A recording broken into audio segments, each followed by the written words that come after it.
ಎಲ್ರಿಗೂ ನಮಸ್ಕಾರ. ನಮ್ಮ ಅಡುಗೆ ಚಾನೆಲ್ಗೆ ಸ್ವಾಗತ.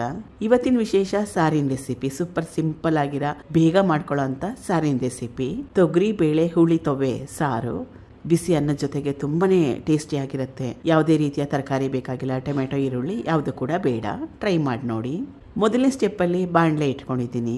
2 ಚಮಚದಷ್ಟು ತುಪ್ಪ, ಸಾಸಿವೆ ಮತ್ತು ಜೀರಿಗೆ 2 ಸಣ್ಣ ಚಮಚದಲ್ಲಿ ತಲಾ 1 ಚಮಚದಷ್ಟು ಸಾಸಿವೆ ಚಿಟಪಟ ಅಂದ ನಂತರ ಕಟ್ ಮಾಡಿ ಇಟ್ಕೊಂಡಿರೋ ಹಸಿರು ಮೆಣಸಿನಕಾಯಿ ಸುಮಾರು 3-4 ಕರಿಬೇವಿನ ಎಲೆಗಳ ಸುಮಾರು 15-20, ಸ್ವಲ್ಪ ಹಿಂಗು ಸಣ್ಣ ಚಮಚದಲ್ಲಿ ಅರ್ಧ ಚಮಚದಷ್ಟು, ಅರಿಶಿನ ಸ್ವಲ್ಪ.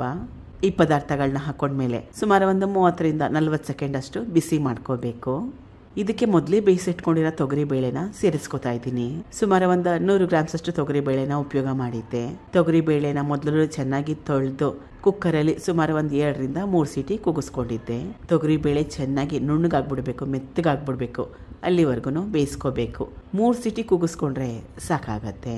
ಕನ್ಸಿಸ್ಟೆನ್ಸಿನ ಅಡ್ಜಸ್ಟ್ ಮಾಡಲಿಕ್ಕೆ ನೀರು ನೀವು ನೋಡಿ ನಿಮ್ಗೆ ಯಾವ ರೀತಿ ಬೇಕು ಅಂತ, ಗಟ್ಟಿ ಬೇಕಾ ತೆಳುವಾಗಿ ಬೇಕಾ ಅಂತ ಅದರ ಪ್ರಕಾರವಾಗಿ ನೀರನ್ನ ಉಪಯೋಗ ಮಾಡಿ.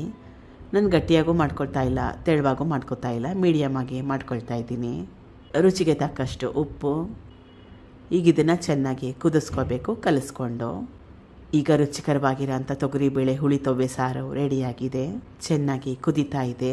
ಗ್ಯಾಸ್ ಸ್ಟವ್ನ ಆಫ್ ಮಾಡ್ಕೋಬೇಕು. ಲಿಂಬೆ ರಸ ಇದು ಸುಮಾರು 1 ಮೀಡಿಯಮ್ ಸೈಜ್ ಲಿಂಬೆಹಣ್ಣನ್ನ ಉಪಯೋಗ ಮಾಡ್ತಾ ಇದ್ದೀನಿ. ಬೀಜನ ತೆಗೆದ್ಬಿಡಬೇಕು. ಗ್ಯಾಸ್ ಸ್ಟವ್ನ ಆಫ್ ಮಾಡ್ಕೊಂಡ್ಮೇಲೆ ಲಿಂಬೆ ರಸನ ಸೇರಿಸ್ಕೋಬೇಕು.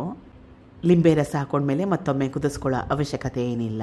ಇಷ್ಟ ಇದ್ದರೆ ಸಣ್ಣದಾಗಿ ಕಟ್ ಮಾಡಿ ಇಟ್ಕೊಂಡಿರೋ ಕೊತ್ತಂಬರಿ ಸೊಪ್ಪು, ಹಸಿ ತೆಂಗಿನ ತುರಿನ ಕೂಡ ಸೇರಿಸ್ಕೋಬೋದು. ಇಷ್ಟ ಇದ್ದರೆ, ಅವಶ್ಯಕತೆ ಏನಿಲ್ಲ, ಮನೇಲಿದ್ದರೆ ಇಷ್ಟ ಇದ್ದರೆ ಸೇರಿಸ್ಕೋಬೋದು. ಬಿಸಿ ಅನ್ನ ಉಪ್ಪಿನಕಾಯಿ ಜೊತೆಗೆ ಈ ಸಾರನ್ನ ಸರ್ವ್ ಮಾಡಿದ್ದೀನಿ. ಟ್ರೈ ಮಾಡಿ ನೋಡಿ. ತುಂಬಾ ರುಚಿಕರ, ಆರೋಗ್ಯಕರ, ತರಕಾರಿ ಬೇಡ, ಮಾಡೋದು ಕೂಡ ತುಂಬ ಸುಲಭ. Thank you for watching. ಧನ್ಯವಾದಗಳು.